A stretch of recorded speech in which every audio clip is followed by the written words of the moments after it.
صل على محمد وآل محمد اللهم صل على محمد وآل محمد اللهم صل على محمد وآل محمد. السلام عليكم ورحمة الله وبركاته. الحمد لله والصلاة والسلام على رسول الله وعلى آله وصحبه أجمعين أما بعد. فأعوذ بالله من الشيطان الرجيم. بسم الله الرحمن الرحيم. كذبت عاد فكيف كان عذابي ونذر. إنا أرسلنا عليهم ريحا صرصرا في يوم نحس مستمر تنزع الناس كأنهم أعجاز نخل منقعر فكيف كان عذابي ونذر. ولقد يسرنا القرآن للذكر فهل من مدكر. كذبت ثمود بالنذر فقالوا أبشرا منا واحدا نتبعه إنا إذا لفي ضلال وسعر. ألقي الذكر عليه من بيننا بل هو كذاب أشر. سيعلمون غدا من الكذاب الأشر.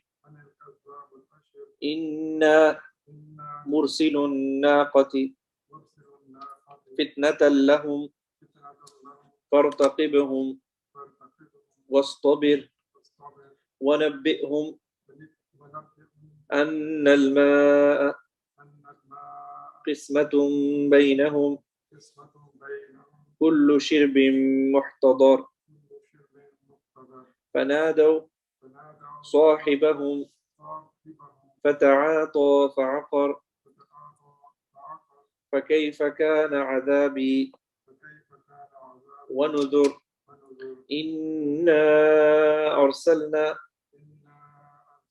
عليهم صيحة واحدة فكانوا كهشيم المحتضر. ولقد يسرنا القرآن للذكر فهل من مدكر. صدق الله العظيم. الحمد لله والصلاة والسلام على رسول الله وعلى آله وصحبه أجمعين. Alhamdulillah, we thank Allah subhanahu wa ta'ala, and infinite amount of blessings and peace be upon the Noble Prophet sallallahu alaihi wasallam. We thank Allah subhanahu wa ta'ala for giving us the tawfiq to look at these few ayat from ayah 18 to 30 today.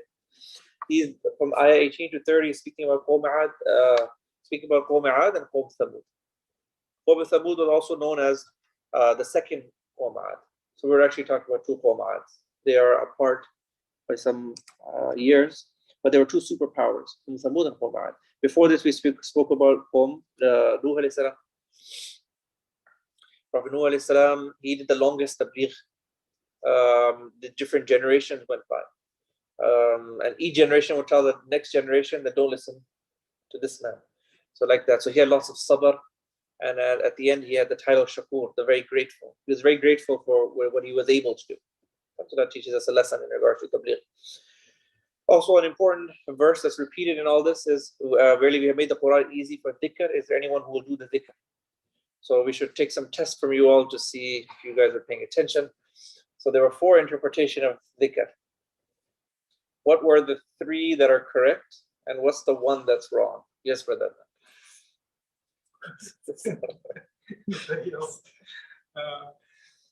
What are the three that are correct interpretation of that we made the Quran easy? How is it easy? Easy to read, memorize, No. Oh, read me over. In read, so okay, we have made Quran the easy for dhikr. So one is read tilawat, it's covered. Hifz, memorization. Third is nasiha, advice. And the fourth possible interpretation of dhikr. But that's not what this verse means. That's not easy. And what's the fourth? Law. To drive law. And what's the proof? What if somebody goes, what's the proof? Why did you take this four possible meanings? You guys have taken only three, you haven't taken the fourth. We'll say the proof of that is the other verses that talk about the Quran is hard. The ones that, because this verse is saying Quran is easy. There are verses that say that no, go to those who know, go to the ones who have the ability to extract. So who are those? Well, what part of the Quran needs to be extracted? Let's look at history. There's only one thing. All scholars agree, hands down. If you look at all the tafsir, qanun. The only thing, the fourth one is qanun, the law. Law is the fourth. It's the hard one. It's the one people go astray on. That's the one. It's not easy. It's actually very difficult. How difficult is it, brother? What do you have to know? What did I mention last time? Like getting a PhD or a doctorate. Yeah. But what did I mention last time? That person should know at one time 6,000 ayat, the 10,000 ahadith. You need to know all the ijma. You need to know how to do what's the difference between a valid qiyas versus a non-valid qiyas. You have the knowledge of all that at one time. Then we can start speaking. And this is just it's common knowledge. But I think this ayah is very important. I think this ayah, if we just understood this one ayah, if we resolve millions of questions that people have in their heads right now, it could just be resolved through one. If that's not guidance, then what it is? So the proper tafsir. But people read, remember, Quran is a two-edged, the Quran, it says itself, right? يُضِلُّ بِهِ كَثِيرًا. Many people go off the track because of the Quran. وَيَهْدِي بِهِ كَثِيرًا. It guides many people. So that's why somebody who just superficially looks at that, وَلَقَدْ يَسَّرْنَا الْقُرْآنَ لِلذِّكْرِ, we made the Quran easy, he'll go off track. So this verse is repeated, so alhamdulillah, I think we've got somewhat of the explanation. Okay, now moving on. So the two nations that we're going to speak about today, كَذَّبَتْ عَادٌ. Really, Aad, the Qawm Aad, they denied. فَكَيْفَ كَانَ عَذَابِي. So how was my azab and how was my warning? Nudhur is a plural of nadir. It means statement. So it could be the holy books. How are my warning? My books of holy warnings, and also my people who warned. So this was the next generation. Just telling you some facts about Qawm Aad. After Nuh alayhi salam, 2,600 years after. And this was a superpower nation. They were doing lots of corruption, but they were the biggest in terms of wealth and jism. Even their body was very big, and also their mal. They said that the longest person was 120 feet, and their short person was 60 feet. They have been quoted in the Quran elsewhere. Man ashaddu minna quwwa. Who is stronger than when the Nabi came to them and told about Allah subhanahu wa ta'ala and his adab, and they said, who's stronger than us in power? They're very arrogant with their power. It was all in their heads, their power. And they denied the power of their creator. They were very wasteful people. They were great engineers, Qawm Aad and the second Qawm Aad. They were great builders. They're very wasteful. 400 years there was tabligh done to them with Prophet Hud alayhi salam. And finally, when the punishment came, it was 7 days of punishment, 7 full days, and it just crushed the entire community. They were smashed with one another. As the Quran describes, كَأَنَّهُمْ أَعْجَازُ نَخْلٍ خَاوِيَةٍ. As though they were date palm, because they're very large when date palms are laying on the ground, so that's how their bodies were. إِنَّا أَرْسَلْنَا عَلَيْهِمْ رِيحًا صَرْصَرًا. Next ayah. We sent upon them a wind, a furious wind in a day of continuous misfortune. Furious wind in a day of continuous misfortune. So it's calling the day misfortune. Yawm al-Nahs. Nahs is like, in Urdu we say nahusat, bad luck, nahusat. So here we talk about what's nahusat. Why is the Quran calling a day nahus? Is there a day that's bad luck? No, actually we believe our aqidah is that there's no nahusa in anything. It's not in days or in the places, but it's in our aqidah and in our amal. That's what's wretched, and then that's what brings us. So the nuhusa is only in amal and aqidah. Then the next verse, Ayah 20. تَنْزِعُ النَّاسَ, plucking people away as if they were trunks of uprooted palm trees. تَنْزِعُ النَّاسَ. So when this wind, understand, this furious wind went, it was plucking people, understand, كَأَنَّهُمْ أَعْجَازُ نَخْلٍ مُنْقَرٍ, as though they were the trunks of a date palm, which was uprooted. فَكَيْفَ كَانَ عَذَابِي. Then Allah will ask the question, how was my punishment? وَالنُّذُرْ, and how are my warnings? وَلَقَدْ يَسَّرْنَا الْقُرْآنَ, and then this verse is repeated. Verily we have made the Quran easy to do zikr. فَهَلْ مِن مُدَّكِرٍ, who will do the zikr? And I already told you the interpretation of this, 4 meanings. 3 are correct, 1 is incorrect. Then كَذَّبَ ثَمُودَ. Now Thamud comes. This is the second Ad, Thamud. Okay, these people are also known as the second Ad because they are from that family. They just came afterwards. From there, just like Nuh alayhi salam, from the children of Nuh alayhi salam, you get Qawm Ad. The whole Qawm Ad is from some of the leftovers of the believers of Nuh alayhi salam. And from the Qawm Ad, you get Qawm Thamud. These people were by the Red Sea. Oh, I didn't tell you about the previous Qawm Ad. The previous Qawm Ad was around the Bahrain and Yemen area. They were around that area. These people are around the Red Sea. These were also great builders. When they got to their peak, when they got to that superpower status in the world, everybody looks up to them. They were at 1,700 cities or areas, places of living. They were well established. Their capital was Hijr. You also have a surah called Surah Al-Hijr. Okay. And then what happened? كَذَبَ ثَمُودُ بِالنُّذُرِ.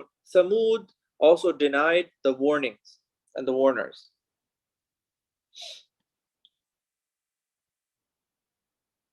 فَقَالُوا, so then they said, okay, this talks about their arrogant statement. بَشَرًا مِنَّا وَاحِدًا. Did one of us, a human from amongst us, one of us, نَتَّبِعُهُ, we should follow him? إِنَّا إِذَنْ, if we do that, لَفِي ضَلَالٍ وَسُعُرٍ, then we will be in error and insanity. This is a common comment from people who are in the wrong and are showing the arrogance. It's a common comment. And then look at the next comment. They both are connected. أَوْلْقِيَ الذِّكْرُ عَلَيْهِ مِنْ بَيْنِنَا. Is that the advice has been cast upon him alone out of all of us? The language here, that has zikr been given to someone, like although we're here, how did it miss us? Like if there was a selection going on, we were right there, how come we got missed? بَلْ هُوَ كَذَّابٌ أَشِرٌ. Rather then they accuse him. Hud alayhi salam, he's a liar and ashir. He's someone trying to become famous. He's just someone trying to become famous. And na'udhu billah, he's trying to be a leader, he's trying to show off. These accusations they placed upon Hud alayhi salam. So we need to remember that we shouldn't judge people based on their, Allah can give his fadl to anyone. And we see that happening left and right. And that's constant with nabis, and also just generally whoever has ilm. If we judge people just by their superficial, how they look and how they're, like I grew up with that person and this, that, then it doesn't work like that. You have to judge people by the content of their speech and not look at other biases that you may have towards that person. And then the advice could come towards anyone. So there's a saying by the ulama, they should look at the statement, not who's saying it. And I have a story for you to tell you that point. That you look at, always try to focus on the person who's saying it, not who is coming from. Although when there's a Nabi, you also look at who is coming from too, because their character is also very sublime. But after the Nabis, when it comes to other people, you go by what is being said. And you try to leave your personal biases. And the truth, as a believer, you need to accept it. You have to accept it, or else it's arrogant. This is very, very important. There's a story related by Imam Hanifa rahmatullahi alayhi. That he was somewhere, and I think he saw some child playing a bit too, he was playing too hard. That he thought that maybe the child would get hurt. He's playing too hard. So he just advised him on the playground that slow it down a bit, okay, you can get hurt. So the child looked back at him and said, well, if I fall, I'll hurt myself. If you fall, you'll hurt the whole ummah. And so he knew that the child had insight. So he's like, no further. He saw the truth coming from a child. So he didn't get upset at the child. Rather, he told him, I think you should join my classes. And that child, he told that you should join my classes. He joined his class and became a big alim after. I mean, the idea was an imam of the time was trying to tell a child to slow it down. The child has a lot of hikmah and he gave him a response. But he accepted that truth. So again, so if you look at who's saying it, child saying it to an imam, that's such disrespect, you should get one thappar. But rather, they accept it. So this is very important. So the ulama say, look at what is being said, don't look at who is saying it.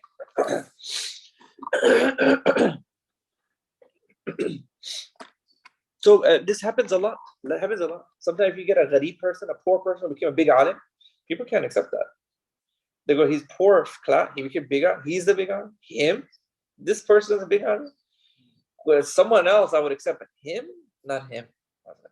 These are our own personal biases that we add. We're not looking at the fadl, the grace, who really have what is the ground reality. We surpass all that. Yeah. Someone younger than them, like you have his white beard, and they don't have it's a young guy. Yeah. They don't want to take him. They don't want to take that. So these are not, we don't have any guidance of this in the. We don't have any guidance of this in that. Like, these are criteria we have made up for ourselves. Do we have guidance of this in the Quran that this is the criteria? He shouldn't be younger. He should be like this. He has to come home middle class. These are just and humans. When we add our own superficial criteria, there's no limits. Human beings are never satisfied. If once they see a scholar who's very rich, they go, he's very rich. Once they see he's poor, he's very poor. What do you expect him to be? Very rich or poor? Which one do you want? It has to be middle class. Then you'll judge him on the middle class too. So may Allah protect us on that. Then we have to go with the truth, continue following the truth, learning the truth, being with the people of truth, and then these superficial criteria that these people had with these anbiya, people have today with the ulama and the surah. Allah protect us. Okay.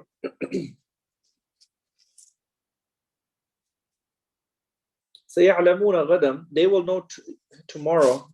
Tomorrow they will know who is the Kazzabul Ashir. The accusation they put on Hud alayhi salam, Allah is responding. They're calling our Hud alayhi salam Kazzabun Ashir, a liar and a show-off. We'll know tomorrow. So this is calling the day of judgment tomorrow. We'll know tomorrow who really is Kazzabul Ashir, the liar and show-off wanting to be a leader. Inna mursilun naqati. Then this qawm also requested, they did mutalaba of a miracle.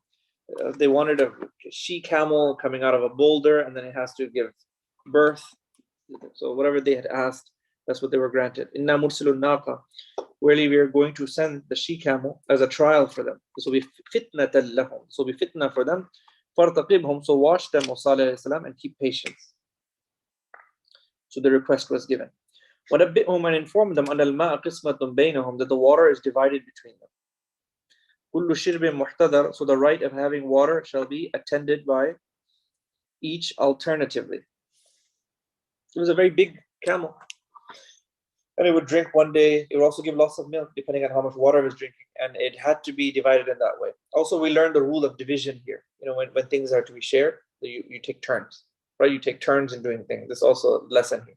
So since it wasn't just because it would just drink up and the other people's livestock weren't able to eat, so it was showing the no, just take alternative. It's going to work out. Rasulullah also did this. Remember there was a well, so they didn't like Muslims going to that well, but there was only one well. So they said, okay, one day Muslims, the Prophet and the Sahaba will take, and another day someone else will take. Division is very important. So this division was set. Kullu shirbin muhtadar. Everyone had a turn. Then fanado sahibahum. But then the story is that there were 9 people who had evil agenda. Who were just, they did the unthinkable. That's something that was an ayat of Allah subhanahu wa ta'ala with them. They, because when you do wrong, there's no limit. You lose your mind, your sense of thinking, and you do the worst of the worst. And at that time, you lose your sense of judgment. They did the worst of the worst. That thing which was the ayat, the main ayat of Allah subhanahu wa ta'ala requested. Some people killed that camel. فَنَادَوْا صَاحِبَهُمْ. So it mentions how it happened. Then they called their man to kill the she-camel, so he undertook the task and killed the she-camel. فَنَادَوْا صَاحِبَهُمْ فَتَعَاطَى فَعَقَى. And it mentions elsewhere, فَكَيْفَ كَانَ عَذَابِي وَنُذُرِ. So how was my punishment and how was my warning? Basically, they had 3 days. The azab is mentioned elsewhere. 3 days. their face coloring was changed. But see, when you go really far on the wrong path, as I said, you lose your sense. Even sin, it makes you lose your sense of intellect. That's why sins are very weak. And then you don't think Allah doesn't guide you to make proper judgments after that, because that's your fate. So they had different colors, but even when they had different colors, and they were told, you're going to be this color this day, second day you'll be this color, third day you're just to let you in, that's to your third day, and then you're going to be destroyed after that. But even that didn't help them to repent, although they were seeing everything as her. So when you go astray, then this is what happens. Then as you see it right in front of your faces, then you can. So Allahumma hafazna min, Allah protect us from going on the wrong track in that kind of a way.